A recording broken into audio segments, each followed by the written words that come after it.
মাজমজিয়াত ASTC bus ষ্টেণ্ডৰ অপজিটত যি এক নিৰ্মম হত্যাকাণ্ড সংঘটিত কৰিছিল নন্দিতা শইকীয়া নামৰ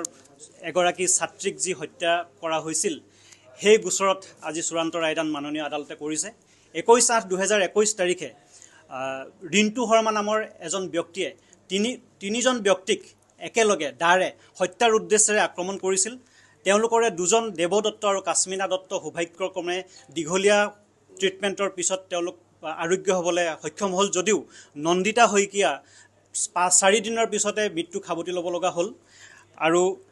পিতৃ মাতৃৰ জীৱিত কালত সন্তানৰ মৃত্যুৰ যি এক বেদনা সেই বেদনা তেওঁলোকৰ পিতৃ মাতৃয়ে সহিব লগা হ'ল সেই মৃত্যু কোনো স্বাভাৱিক মৃত্যু নাছিল সেই মৃত্যু কোনো দুৰ্ঘটনাজনিত কাৰণত হোৱা মৃত্যু নাছিল সেই মৃত্যু কোনো ৰোগজনিত কাৰণত হোৱা মৃত্যু নাছিল হি আছিল এক হত্যাকাণ্ড আৰু প্ৰচুৰ সম্ভাৱনাপূৰ্ণ মেধাৱী ছাত্ৰী নন্দিতা শইকীয়া আমাৰ মাজৰ পৰা চিৰবিদায় ল'লে আমি যিমান ইচ্ছা কৰিলেও তেওঁ পৰিয়ালৰ মানুহে যিমান ইচ্ছা কৰিলেও কোনো কালে কোনো দিনে তাইক আৰু উভতাই নাপায় গতিকে